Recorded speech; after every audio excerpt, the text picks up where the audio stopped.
여러분 안녕하십니까, 백운기입니다. 오늘이 3.1절인데요 언젠가부터 태극기를 단 집을 찾아보기가 힘들어졌습니다. 어떻게 보면 우리의 민족 정기를 세계 만방에 널리 알린 3.1 독립 만세 운동을 기념하는 3.1절이야말로 우리나라 경축일 중 으뜸이라고 할 수 있을 텐데요. 태극기 단집을 이렇게 보기 힘든 것은 무엇 때문일까요? 태극기 부대가 날뛴 뒤로 태극기 달기가 꺼려진다는 분도 많으신데요.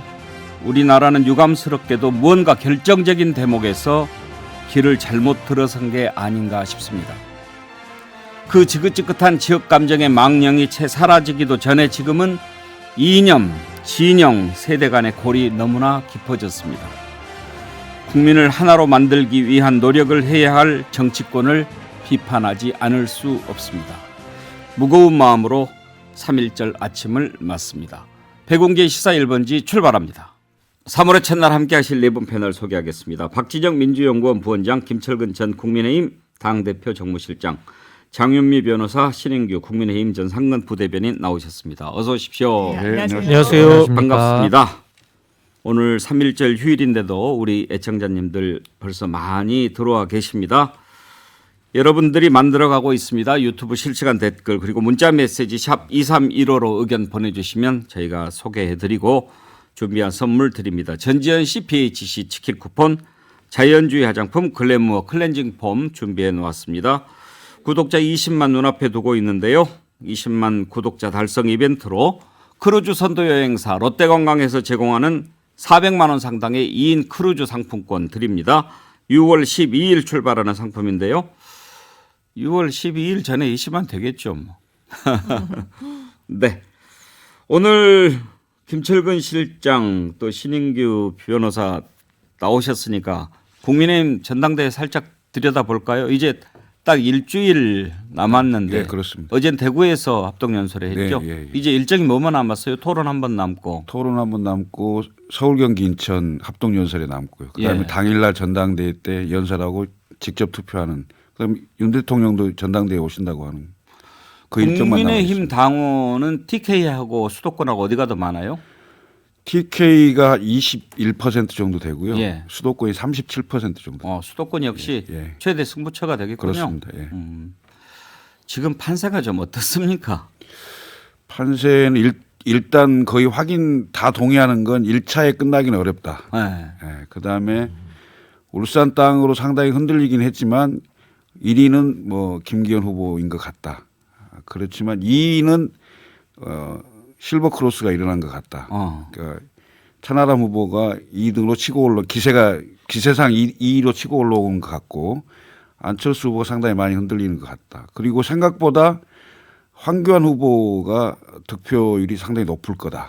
이런 정도는 대체로 캠프들이 거의 동의하는 수준 아닌가. 이거 좀 제가 좀 객관적으로 본 겁니다. 희망사항 아니고. 희망사항은 아닙니다. 근데요, 네. 신인기 변호사, 어제 난 좀 놀라운 얘기를 들었는데요. 이제 장성철 소장이 그런 얘기를 하더라고요. 장성철 소장도 이렇게 얘기 들어보면 천하람 후보 좀 지지하는 그런 마음이 있는 것 같은데, 그런 장성철 소장도 오히려 울산 땅 의혹이 제기된 뒤로 김기현 후보가 더 탄력을 받고 있는 것 같다. 그런 얘기를 해요. 그런 일이 있나요? 그러니까 아무래도 이제 울산 땅 사건이 상당히 김기현 후보에게 상체기가 된 것도 맞지만은 또 그쪽 지지자들을 더 결집시키는 효과도 분명히 있는 거거든요. 과거에 MB 대통령도 뭐 도곡동 땅 의혹이 있어도 그럼에도 불구하고 경선에서 이기지 않습니까? 그래서 그런 비슷한 효과라고 보이고요. 아무래도 이제 민심 반영을 없앴다 보니까 당심으로만 지금 하고 있지 않습니까? 그래서 아무래도 조금은 그런 좀 당내 이런 전당대회가 좀 역동성은 좀 떨어지는 것 같다라는 평가는 좀 있는 것 같고요. 그리고 천하람 후보 같은 경우에는 지금 굉장한 선전이죠. 지금 2등까지 올라왔다라는 조사가 많이 나오고 있기 때문에 굉장한 지금 역량을 보여주고 있는데 이게 1등을 결국 가기 위해서는 천하람 후보도 남은 기간에 뭔가 새로운 한 방을 좀 더 만들어야 되지 않느냐 지금 이런 의견들도 있는 것으로 보입니다. 아니 그래서 장윤미 변호사 네. 내가 그것은 국민의힘 당원들을 모욕하는 얘기가 될 수도 있지 않느냐. 아무리 그래도 예를 들어서 그 울산 땅 의혹이 전혀 사실이 아닌 것으로 이렇게 드러났다면 몰라도 아직도 그게 해명이 확실히 안 되고 있는데 오히려 지지율이 올라간다? 그 국민의힘 당원들이 그렇게 판단할 수 있을까 그런 생각이 들던데요. 그래서 저도 이게 언젠가는 터질 법한 시한폭탄 성격이 있을 텐데 당대표가 되는데도 그 리스크가 사라지는 건 아닐 거잖아요. 만약에 된다고 하더라도요. 이게 대단히 예전에 매입을 했더라고요. 그래서 뭐 시호 문제 때문에 본인이 아예 법률적인 판단의 문턱조차 못 넘게 되지 않습니까? 김건희 여사의 그 뭐 도이치모터스 관련해서도 뭐 그 일당들에게 그런 판시가 나와서 그래서 이렇게 자신감 있게 이야기하는 거 아니겠냐라는 부분도 있고, 그러니까 법리적으로는 본인이 또 법률 전문가잖아요. 그래서 이런 부분과 관련해서 더 자신감 있게 나오는 거 아니겠느냐라는 생각이 들고, 또 하나는 이게 당내 선거다 보니까 이런 리스크가 우리 안에선 크게 소구력이 있지 않다라고 판단을 내리신 것 같아요. 왜냐하면 그 이슈 이후에 그렇게 지지율이 떨어지는 것 같지는 않더라고요. 제가 뭐 외부자이긴 하지만, 그런데 이거는 언젠가는 또 재점화될 이슈라는 생각은 듭니다. 양명희님은 평론가들 예측은 되게 100% 틀리더군요. 그렇게 맞습니다. 얘기를 하던데 어때요? 우리 박진영 부원장 보시기에 지금 결선 안 가고 뭐 김기현 후보 1등 할 수도 있을 것 같다. 그런 얘기도 하기는 합디다만 어떨 것 같습니까? 결선 갈 것 같아요. 그래요? 결선 갈 것 같은데 뭐 죄송하지만 뭐 천하람 후보의 활약 때문이 아니고 제가 보기에는 황교안 후보 덕분에 결선에 갈 것 같다라는 생각이 듭니다. 황교안 후보가 이제 최약체로 생각을 했는데 김기현 후보의 표를 이제 같은 보수니까 좀 뭐 표현하자면 굉장히 오른쪽에 있는 같은 보수니까. 보수가 아니고 다 보수죠. 굉장히 오른쪽에 있는 보수죠. 굉장히 오른쪽에 있는 보수. 이기 때문에 표를 갉아먹기 때문에 표 분산에 의해서 1차에서 김기현 후보가 저는 과반을 못 얻을 것 같다라는 좀 짐작이 들고요. 예. 제가 그래도 고향은 또 영남 쪽입니다. 예. 그래서 이야기를 들어보면요. 김기현 후보 관련돼서 어떤 문자들이 이렇게 가냐면은 김기현 쓰러지면 대통령 쓰러진다.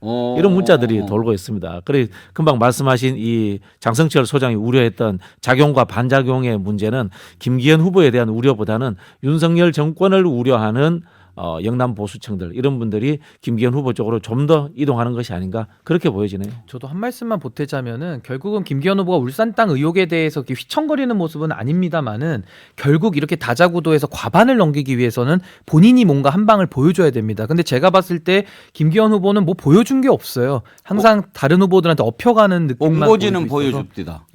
토론할 때 원고지는 잘 보여줘. 원고지요. 뒤에 그 윤석열 대통령 못 보셨어요? 네, 그래서 꼭 보고하더라고. 본인의 경쟁력을 당원들한테 이렇게 설득을 못 시켰기 때문에 저는 결선을 저는 반드시 갈 것이다. 1차에서 끝내는 건 어렵다. 저는 이렇게 아니, 분석합니다. 연대는 보여줬잖아.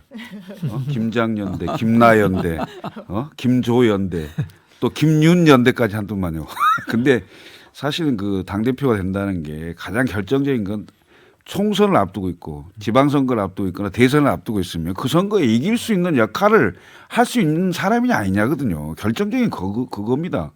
아무리 그 집권 여당이라고 해서 대통령 얼굴로 치른다 하지만 대통령 얼굴로 100% 오케이면 가능해요. 근데 그게 어렵다고 하면 당대표가 다른 색깔을 섞어줘야 되잖아요. 그럴 수 있냐 없냐의 문제거든. 내가 보기에는 현명한 당원들의 판단을 할 겁니다. 저도 동의하는 게 이게 상권 분립 국가지 않습니까? 상권 분립 국가에서 관리형 당대표라는 건 존재하면 안 됩니다. 이거 상권 분립 정신에 위배되는 거고 과거 우리가 군사 독재 정권이었다, 권위주의 정권이었다라는 성격 때문에 그런 이야기를 하는 거죠. 여당이든 야당 대표는 잠재적 대권 주자고 국가 지도자급이 되어야 된다. 그게 원칙이라고 봅니다. 대통령 얼굴로 총선을 치른다고 얘기를 해서 한 말씀 드려보고 싶은데 오늘 3.1절 기념사 혹시 들어보셨나요? 제가 전문을 봤습니다. 아마 역대 최단 시간일 거예요. 전부 몇 분이나 했을까요? 난 이제 무슨 얘기 할까 했더니 감사합니다 해버리더라고요. 상당히 짧고 내용도 좀 추상적인 층에 좀 머문 것 같더라고요. 되게 3.1절 기념사면은 3.1절이 단순히 순국선열들을 기리는 날만은 아니지 않습니까? 근데 왜 기념사를 그렇게 짧게 했을까요? 무슨 얘기를 하고 싶었던 것 같습니까? 저는 역사 의식이 상당히 대한민국의 지도자로서는 부족하기 때문에 할 말이 없었을 것이다. 아니, 왜냐하면 누가 써주지 않겠어요? 그걸 쓰는 걸 읽는 것이라고 하더라도요. 저는 3.1절이란 건 우리 역사의 뿌리입니다. 헌법의 전문에 나와 있어요. 왜? 우리 지금 대한민국 정보를 잊게 한 정신이 녹아져 있기 때문이에요. 대통령이라면, 국가의 지도자라면요. 미래에 대해서 이게 어떤 의미인지를 방향성을 제시해야 되는데 왜 맨날 대통령이 하는 얘기 있습니다. 자유, 세계와의 연대 이런 층에 머물렀고 저는 또 하나 아쉬웠던 거는 물론 일본과의 관계 중요하죠. 그런데 오늘은 일본과의 관계보다는 앞으로 우리와의 연대가 상당히 중요하다라고 이야기하는 것에 머무는 게 아니라 이 과거에 대해서도 당연히 짚었어야 되는 게 아닌가 싶습니다. 강제징용에 대해서 왜 우리나라 사법부가 일본의 책임을 지라고 선언했는데 이걸 왜 국가에서 배상하겠다고 합니까? 이건 또 뭡니까? 그런 부분에 대한 어떤 역사의식이 상당히 부재하고 부족하고 없다. 이렇게 평가하고 싶습니다. 박지정 교수는 아예 안 들었어요? 네, 뭐 별로 들을 생각도 안 했는데요. 우리 장 변호사님이 잘 지적을 하셨는데 제가 봤을 때는 그렇게 심오한 게 아니고 3.1절은 빨간 날이기 때문에 쉬는 날이기 때문에 어젯밤에 편하게 뭘 하시지 않았을까 그런 생각이 듭니다. 네. 그래도 패널이면 좀 들어보고 분석도 하고 그러셔야지. 듣기 싫다고 안 들으면 됩니까? 근데 오늘 이제 이런 경우에 우리 기자들은 정말 기사 쓰기가 난감해요. 대통령이 3.1절, 광복절, 개천절 이럴 때 이제 메시지를 내지 않습니까? 그런 게 나라가 앞으로 나아가야 할 방향 그리고 이제 지도자가 어떤 생각을 가지고 나라를 이렇게 이끌고 가는가 이런 것들이 이제 가장 드러나는 것들이 기념사 아닙니까? 그런데 보면 뭐 그야말로 그냥 추상적인 얘기만 했어요. 우리가 변화하는 세계사의 흐름을 제대로 읽지 못하고 미래를 준비하지 못한다면 과거의 불행이 반복될 것이 자명하다. 조국을 위해 헌신한 선열을 제대로 기억하지 못한다면 우리에게 미래는 없다. 이건 진짜 죄송한 얘기지만 중고등학생들한테 뭐 이렇게 숙제를 내도 이렇게 안 쓸 것 같은데 누가 요즘 연설문 써요? 참 안타깝습니다. 정말 이게 같은 당이고 가능하면 이게 좀 괜찮다 이렇게 좀 표현을 하고 싶은데 이건 조금 제가 보기엔 좀 너무한 거 아닌가. 일단 그 3.1절 방금 말씀하셨듯이 3.1절과 8.15 뭐 이런 그 경축사를 하잖아요. 여기는 국민 통합적인 의미가 상당히 많이 들어있고 또 어찌 보면 대통령이 그런 자리를 통해서 대국민 그 메시지를 내는 거잖아요. 더군다나 지금 굉장히 경제적으로도 어려운 상황이고 그럼 통합의 에너지를 좀 만들 수 있는 이런저런 많은 그 얘기들을 할 수가 있는데 그리고 그냥 너무 피상적으로 이렇게 몇 마디 하고 그야말로 축사다운 축사를 한 게 아닌가 이런 생각이 들어서 대단히 좀 안타까운 생각이 듭니다. 일단 성의가 없어요. 그 3.1절 기념사를 그래도 국민들이 무슨 얘기를 할까 기다리고 있는데 저렇게 할까 참. 뭐 저도 한 말씀만 보태자면은 사실 3.1 운동이라는 것이 우리가 이제 일제 치하를 겪으면서 이제 불의에 항거한 민족 자주적인 운동 아니겠습니까? 그렇다고 한다면은 이 부분에서는 좀 역사의식에 대한 지적은 저는 좀 반드시 나와줬어야 된다라고 생각이 들고 보통 역대 대통령들께서도 3.1절이나 이런 그 국가적 기념일에 국가가 나아가야 될 비전 제시를 좀 명확하게 했거든요. 근데 지금은 아까 장유미 변호사님 말씀하신 대로 자유연대 이제 이것도 한두 번 듣지 뭐 계속 똑같은 말 동호반복으로 들으면은 뭔가 더 확장된 개념의 비전이 나오지 않는다면은 좀 굉장히 더 공허해진다. 그래서 저는 이 부분에 대해서는 조금 더 메시지 면에 좀 더 신경을 써야 되지 않을까 좀 그런 생각을 해봅니다. 본인은 그렇게 맨날 연대 얘기하면서 남이 연대 얘기하면 또 뭐라고 그러고. 근데 엊그제는 연대를 가셨죠. 실제로 가기까지 한 연대와 인연이 많으신 분. 그 원래 이제 3.1절은 보통 이제 통일외교 안보 관련되는 이제 메시지가 나옵니다. 그 제가 이제 금방 이제 검색을 해보니까 윤석열 대통령 메시지는 누구하고 비슷한가 하면요. 키워드가 30년 전 김영삼 대통령 키워드하고 굉장히 비슷해요. 김영삼 대통령 때 세계화가 시작됐단 말이에요. 그러다 보니까 김영삼 대통령이 세계화, 신한국 이야기를 했고 그다음에 민자당을 만들었단 말입니다. 민자당을 그 3당 합당을 하면서 자유연대라는 표현을 많이 썼습니다. 딱 30년 전에 썼던 표현들이 그대로 키워드가 반복이 되고 있는데 제 생각으로는 우리 대통령의 이 지적 수준이 30년 전에 멈춰져 계신 게 아닌가 뭐 그런 근데 생각이 저는 드네요. 자유연대 얘기하는 건 저는 되게 좋다고 생각하는데 이제 답답한 건 뭐냐면은 자유라는 개념도 다양한 개념이 있지 않습니까? 그리고 그걸 어떻게 구체화해서 이루어줄 것이냐. 그리고 연대도 정말 필요하죠. 사회 통합도 필요하고 협치도 필요한데 거기에 대한 구체적인 로드맵이나 전략이 빠지니까 그냥 그 단어 나열식으로 한다는 것은 굉장히 공허하거든요. 그래서 좀 실질적인 방안들을 좀 국민들이 지금 궁금해하고 있고 도대체 어떻게 이룰 것이냐, 하우에 대한 질문을 좀 하고 있다. 저는 이렇게 봅니다.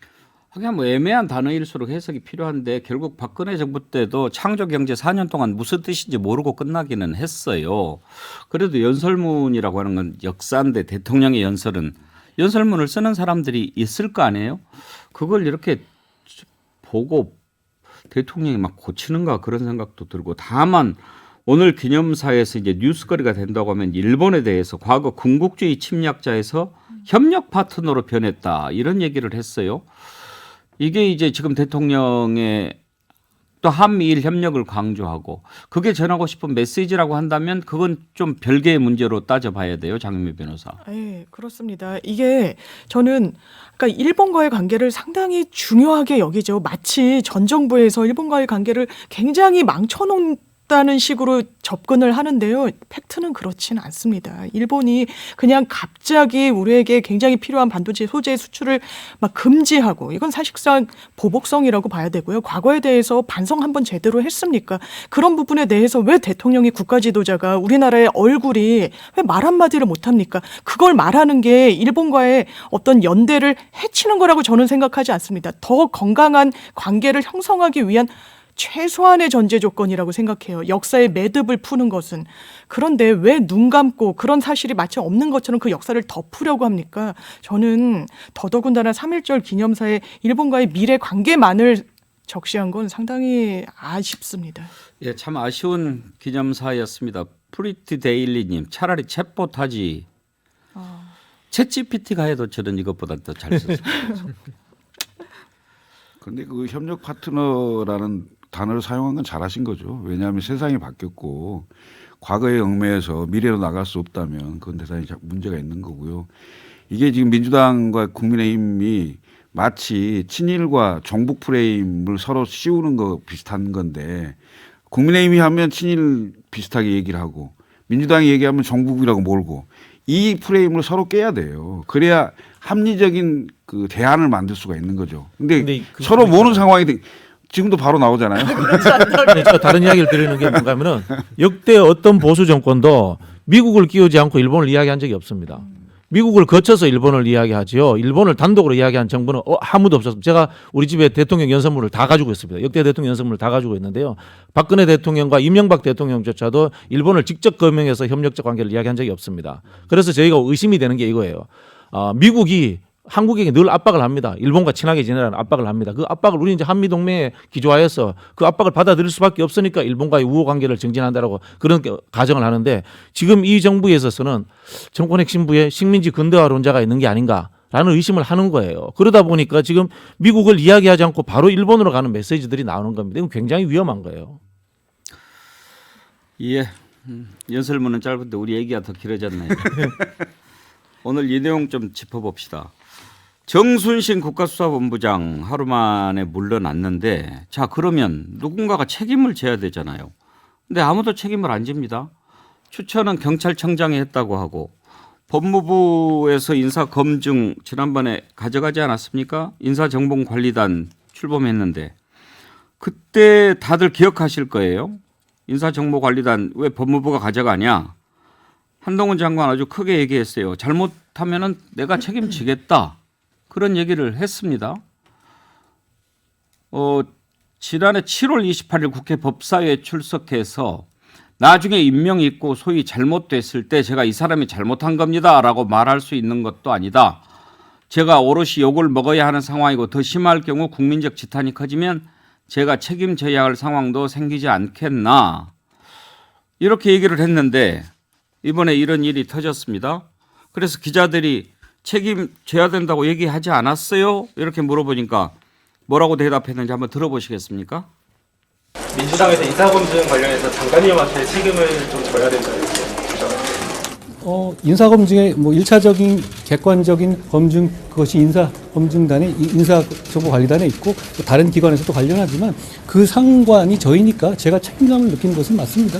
근데 윤희근 경찰청장이 법무부가 인사검증에서 몰랐다고 했는데 인사검증이 여러 단계인데 그거 뭐 누가 넘길 문제는 아니고요. 지금 아까 말씀드렸듯이 뭐 경찰 세평이라든가 법무부라든가 여러 단계가 있어요. 저희는 1차적인 객관적이고 기계적인 검증을 그냥 하는 것이고요. 근데 뭐 제가 나중에 그 상황을 보고를 받아 보니까 그게 여러 단계에서 한 번 또 제대로 걸러지지 않았던 것 같아요. 몰랐던 것 같고 뭐 몰랐으니까 바로 대통령실에서 바로 철회하지 않았겠습니까? 저도 몰랐고요. 예. 책임감을 느끼신다는 거는 따져보고 책임질 일이 있으면 책임질 수도 있다 이렇게 해석이 될 수 있어요. 아니요. 제가 말씀드린 것처럼 이게 구조적으로 이게 파악하기 어려운 부분이었던 건 맞는 것 같아요. 그러니까 지금 같은 시스템이라면 이런 일은 또 반복될 것 같아요. 그렇지만 뭐 결과적으로 제가 관장하고 있는 기관에서 있었던 것이고 국민들께서 여기에 대해서 우려를 많이 하시니까 당연히 거기에 대해서 제가 뭐 정부적인 책임감을 느껴야 되는 것 아니겠습니까? 책임감을 느낀다는 게 책임지는 거예요, 박준영 교수님? 아니죠. 그건 심정이죠. 자리에 있는 사람은 자리를 건다거나 시스템적인 책임을 져야지 심정을 느끼면 어떻게 합니까? 아니 당장 물러나라고 하는 것까지는 곤란할지라도 책임감을 느끼면 죄송하다고 그래야죠. 그럼 예를 들면 이런 거 아닙니까? 범죄자가 미안한 감정을 느끼면 다 해결됩니까? 그게 아니지 않습니까? 법적 처벌을 받는 거고 자리의 문제로서 신변의 문제라서 그것이 처벌이 되는 거잖아요. 그런 부분에서 저는 자세가 잘못됐다는 생각이 들고요. 구조적인 문제라고 이야기를 하는데 그 구조를 만든 사람이 한동훈 법무부 장관이에요. 인사검증이 대통령실에 있던 거를 이 법무부를 가지고 온 게 한동훈 장관 아니겠습니까? 그럼 모든 구조에 대한 책임까지 다 져야 되는 겁니다. 장윤미 변호사 네. 지금 한동훈 장관 발언 어떻게 들으셨어요? 대단히 부적절하고 공직자로서의 마인드가 거의 없다라고 평가해야 될 것 같습니다. 왜냐면요. 정보관리단을 법무부로 이관되올 때 이렇게 얘기해요. 기자들 앞에서 굉장히 당당하게 얘기합니다. 지금까지 민정수석실에 인사 관련해서 기자들이 질문 한번 던져본 적 있냐? 청와대 공직기강 비서관실에 확인 한번 할 수 있었냐? 이제 그게 가능해진다. 그런데 인사 참사가 벌어져서 기자들이 물으니까요. 책임지겠냐고 묻습니다. 정확하게 이번에 기자가 이렇게 물었죠. 책임질 일 있으면 책임지시겠습니까? 아니오라고 답합니다. 다만 심정적으로 죄송하다는 취지로 심정적으로 책임감을 느낀다라고 이야기해요. 공직자는 저러면 안 됩니다. 이거는 대단히 무책임한 태도라는 생각이 들고요. 왜 1차 스크린이란 표현을 씁니까? 말씀하신 대로 그 구조를 만든 게 본인이고 거기에 대한 책임은 자기가 져야 되는 건데요. 왜 아무도 모른다. 경찰은 법무부에 넘기고 법무부는 또 대통령실에 넘기고 그렇다면 우리가 누굴 믿고 고위공직자에 대해서 점검을 할 수 있겠습니까? 그리고 지금 이 시스템 구조 자체가 상당히 아주 저는 엉망이라고 생각합니다. 원래 인사기획관에서 법무부로 넘깁니다. 그다음에 법무부에서 1차 스크린하고 다시 대통령실로 넘기는데 다 주요 포스트에 검찰 출신들이 있죠. 그럼 내부자가 고위공직자로 추천됐을 때 어떻게 하고 있습니까? 그 당시에 대대적으로 학폭 사건이 보도됐었습니다. 한동훈 장관 그 당시에 정순신 당시 검사와 같은 중앙지검에 근무하고 있었어요. 어떻게 모른다라고 이렇게 뻔뻔스럽게 얘기할 수 있습니까? 그리고 또 그렇게 얘기해요. 기계적인 검증을 하는 것이고요. 나중에 보고를 받아보니까 몰랐던 것 같아요. 몰랐으니까 처리하지 않았습니까? 저도 몰랐고요. 모르면 다 합니까? 저는 저 한동훈 장관의 발언을 들으면서 저는 한 사람이 떠올랐는데 그게 박희영 용산구청장입니다. 저도 그 생각났어요. 그분이 마음의 책임을 느낀다 예. 이랬는데 그건 하나만 한 얘기고 굉장히 무책임한 태도거든요. 그래서 저는 입을 때려주고 싶었어요. 뭐 저도 그거에 동의는 하는데 이게 정치에 대한 무게를 지금 못 느끼는 거 아니냐. 그러니까 얼마나 정치를 가볍게 인식하면은 지금 저런 반응이 나올 수 있는가. 저는 그 본의가 지금 드러났다 이렇게 보여지고요. 문제는 두 가지입니다. 첫 번째. 권한과 책임은 비례하는 것이거든요. 더 많은 권한을 가져갔으면 더 많은 책임을 져야 되는 게 상식입니다. 그런데 지금 인사정보관리단을 통해서 검증 업무를 가져는 갔는데 여기에 대해서 책임은 마음으로만 느낀다. 이건 굉장히 뻔뻔한 태도고 이렇게 되면요. 경찰하고 대통령실 그리고 법무부 서로 책임 떠넘기기 핑퐁만 하는 겁니다. 이렇게 되면 책임 소재가 불분명해지기 때문에 사고는 동시에 닥치고 아무도 책임지지 않는 이제 이런 굉장히 콩가루 정부가 되는 거거든요. 그래서 이 부분에 대해서는 상당히 좀 문제의식을 느끼고 또 하나는 유상범 의원 같은 분, 이분 검사 출신이거든요. 이분도 뭐 방송 나와가지고 뭐 이거 아들이 임명되는 것도 아닌데 왜 아빠 문제를 가지고 아들 것까지 걸고 넘어지냐 이렇게 얘기를 하시는데 이거는 아들 문제가 아니잖아요. 그렇죠. 저도 그 말씀을 드려서 아버지 문제라는 걸 먼저 말씀드리고 싶고 그러면은 국민의힘에서도 과거에 박원순 시장이나 이재명 대표에 대해서도 아들 문제 다 제기했거든요. 우리 쪽에서는 그렇게 하면 되고 우리 쪽은 비판받으면 안 되는 겁니까? 저는 이런 식의 인식 태도를 가지고서 집권 여당이 정부를 서포터하고 견제하지 않으니까 전 한동훈 장관이 저런 뻔뻔한 반응을 전 하는 것이다. 전 그렇게 분석을 합니다. 굉장히 문제가 큽니다. 아니 아들 문제라면 이제 아들이 학교 폭력을 저질렀다 그런 것이 나중에 이제 드러났다 그러면은 아이고 아들 좀 잘 키우지 뭐 이렇게 할 수 있는 건데 어떻게 한 겁니까? 아들이 학교 폭력이 너무 이제 지나쳐 가지고 결국 학교에서 회의를 열어서 전학 처분을 내리니까 그것을 못 받아들이겠다라고 현직 검사로 있으면서 소송을 하지 않았습니까? 1심에서 또 2심 가지 않아요. 2심에서 지니까 또 뭐 해요? 대법원까지 가서 결국은 그 사이에 얘는 아무런 제재도 받지 않고 공부해서 서울대 가고 그 피해자는 그동안 계속 얘를 가까이서 봐야 하는 그런 고통 겪고 결국은 극단적인 선택까지 하려고 했다는 거 아닙니까? 이런 일을 저질러 놓고 내가 이 자리 가겠다고 생각하는 그 마음도 이해가 안 되지만 그런 일들을 보면서 아들 문제라고 이야기를 한다거나 뭐 나 몰랐다고 한다거나 한동훈 장관 발언 들어보면 너 나하고 대통령 사이 알지? 어쩔 건데? 뭐 이런 게 느껴지지 않아요? 뭐 말이 안 검사니까 되는 아무데나 갈 수 있는 거죠. 뭐. 아니 그게 아니고 기본적으로 민심을 너무 모르는 것 같아요. 그러니까 그 본인들이 생각하는 세계와 국민들이 기본적으로 그 생각하는 세계가 너무 다른 것 같아요. 제가 보기에는 저는 유상범 의원이 방송에 나와서 한 얘기를 듣고 깜짝 놀랐어요. 이 사람이 어떻게 국회의원을 하고 있지? 이런 정도 느낌이에요. 이런 검사 출신이죠. 검사장 출신이죠. 예? 이런 분들이 그 이름하여 윤석열 대통령의 성공을 위해서 일치 단결하자 그러면 완전 민심으로부터는 다 떠나는 거죠. 그런 개념 아니겠어요? 시스템 얘기를 하는데 저는 이제 이런 생각이 좀 들어요. 이분들의 내리에 들어가서 정확히는 모르겠으나 우선 연자제는 아니다라는 생각을 했을 거고. 잠깐 15 좀 듣고 갑시다. 예. 예.